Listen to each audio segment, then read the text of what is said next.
Good morning and welcome back, Trinidad and Tobago. Well, just about a year ago, a church group came together to form the Heavenly Sound Steel Orchestra. The group is using the medium to influence the youth in a positive way. The president of Heavenly Sounds Orchestra is Hernandez, while the musical director is Johnnie Duncan. They're also going to talk to us about their fundraiser this weekend. Good morning and welcome. Morning. Good morning. All right, so let's talk about this event first of all. What can we expect? Okay, we can expect a very exciting afternoon or night rather. We have several people who will be there performing, and I can bet you that it will be great. All right, so we're talking about using pan to influence the youth. How do we really go about doing that, and what kind of influence are we talking about, Mr. Duncan? We're talking about a musical influence. You know that music is a great tool in humanity and in communities. The pan, especially with the kind of players we have children from the elementary school age and the secondary school age who are involved in this dynamic tool called music. The expression of music touches the soul, and as we know, as music touches the soul, it touches the person individually. All right, now Heavenly Sounds Orchestra, how long has it been around? And tell me about some of the achievements. How far has it come? Okay, Heavenly Sounds Steel Orchestra, a 23-member group, has been around for 1 year, only 1 year. We launched on the 14th, I don't know, we started on the 14th of January last year, and the band was launched in April of that year. Since then, we have had several concert outreaches, and we have the anniversary which we had last year. And the anniversary arrangement, we have a series of concerts, which are Bishops on the 20th of this month. It's going to be one of such concerts. We have been reaching out to people with different kinds of music people enjoy, and the experience with the music and communicating with the audience seemed very terrific. And we have enjoyed that, and also the audience enjoyed the way we play. How has the journey been so far? Tell us about some of the players. Well, the thing about the players is that when we started the band, we only had one person who said they knew about band.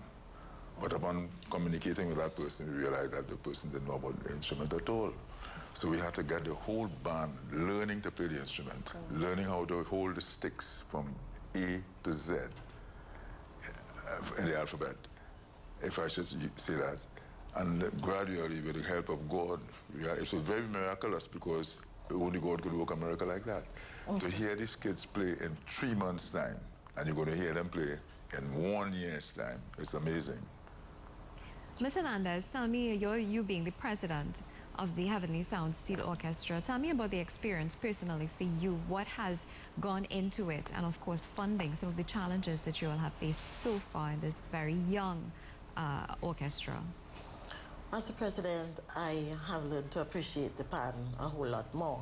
I mean, when you hear the sound coming from that, from a different perspective, it's really great. I mean, I have seen the church people stand and applaud when these children have played, and it is really exciting. I mean, it brings a blessing to you when you see something like that, right? What I have recognized as well is that some of the children, when they began, were a little bit unsettled. They have become a lot more focused now. And I've heard some parents say that the children, they have seen some improvement in the children's performance at school. And you know, that is something that we really are thankful for. Additionally, with respect to funding and things like that, it's not easy, because you know the cost of a pan is like 8,000 and above. So we really have to do some depending on the church funds. And we've been greatly assisted by Brother Duncan here, because we would have had access to some pans, and most of the pans we're using, they came from him, right? We're really thankful for that, and we expect to go places with this. We expect to be doing a lot of outreach to different communities within Tobago, and we expect to see the children develop and grow a whole lot more from now on. How can persons make contributions if they would like to fund some of these events? Contributions can be made through the church, and they can contact myself or any one of the executive members. Our church is located just off the highway at Codler Hall, just on the right of the traffic light. If you're going in an easterly direction, you'll find the church just about 50 or so meters from the junction. So they can pay us a visit, or they can contact me. My number is 754-4467. Let's talk about some of the details of the fundraiser itself. When will it be held? Where will it be held? The concert is to be held on Sunday the 20th of August, and it will be held at Bishop's High School. Our starting time is at 6 p.m. and we have some interesting performances, as I would have said before. We have, of course, our brother Johnnie here, who will be performing, and he's an excellent player. People know him as a singer, but he's a great bandman too. We have notable people from the community as well. That would be the Macmillans. We have those people there. Of course, our Heavenly Songs people will be playing. And we plan to give people a really, really great 3-hour stint of, should I say, amusement on that day. Mr. Duncan, I want to talk about the influence that this particular initiative can have on children. When we talk about PAN, we talk about music, we talk about discipline, we talk about a life away from crime. Tell me about this. Well, firstly, we are taking the PAN to another dimension. We are going to be doing voice and steel, brass and steel. We have a very renowned, very competent saxophonist by the name of Michael Dingwell from South Trinidad. He's going to be doing a piece with the band. And we also have Miss Kings Damas, sorry. Jack, Jack. She's going to do a piece with the band, vocal piece. She has that operatic intensity in her voice, and the piece that she'll be doing lend itself to that kind of singing. So we have a mixture, and the band is going to be doing different kind of music. For example, we have music from Kirk Franklin, with that sort of jazz fusion, and then we have calypso, soca, and warm blues, which is not a normal thing for kids that age to be playing. And we have entered into that kind of music with a good contact with the audience. So I believe that people are going to enjoy it, because in our concerts before, the feedback is that the song, Heavenly Song, is really a heavenly song. Personally, for you, with your interactions with the young ones, what do you hope events like this, or even being part of an orchestra, can really do? What impact do you think it can have on young persons? It will have a lot of positive impact. Firstly, it will have an impact to make them different people. You realize that you can do it, make them be able to be managers, teamwork, because music is not an individual thing per se. It's team working with the team. For example, you have 3 notes in a major chord, and to have 3 notes sung like one, it's suggesting harmony, it's suggesting teamwork, and you must be a team player. So that's one of the important things of the group. Another important thing of the group is being able to be led by a conductor, to take instructions. And you know, these days people don't like to take instructions, but in music, that the discipline of music, you must have instructions.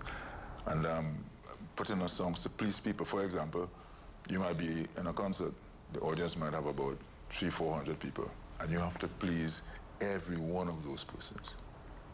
Is that tremendous? So you have to do the kind of experiment in your mind, and as I tell them, when you're playing the music, focus on doing it right. I should not play wrong notes. I must not play wrong phrasing. Don't focus too much on what should I play right. It's going to come. Just focus on what you should not play, what you should not do. And in life, if you have put some focus on what you should not do, you're going to be a good person. Now, what has this response been like? Has it been personally encouraging for you, Ms. Hernandez? Yes, it has been, right? I have had people who have gone to concerts that we have given before, express amazement that such song could be coming from the PAN and the gospel songs at that. And as Brother Duncan would have said, we do a mixture of songs, okay? And people are just amazed right? And they really, as he would have said, class it as heavenly songs. Now, Mr. Duncan, you said earlier on when you first interacted with the young children that you had to even teach them how to hold the sticks to play. How have they progressed thus far? Oh, well, they amaze. They're very amazing. They amaze me. Because I will have the music in mind, and every time, every so much, I'm going to add to it and bring them to the standard where I wanted. So they have me feeling real happy, and they themselves feel happy. And I enjoy what I do. So once I enjoy what I do, they get the feedback from me, and they enjoy also what I do. Well, we definitely applaud this initiative. Any closing comments? Anything you would like persons to know? Encourage us to come out. What can we expect? This is going to be a concert of a difference. This is going to be something new to Tobago. This is going to be something new to the community. And just come on Sunday the 20th at Bishop's, be seated by 5:45. You're going to be ushered to your seats and come there to enjoy and be blessed by the heavenly songs, Steel Orchestra. Well, it's a pleasure chatting with you. Thank you so much, and best of luck with this initiative. Of course, that was the president of Heavenly Sounds Orchestra, Karen Hernandez, and the musical director, Johnnie Duncan.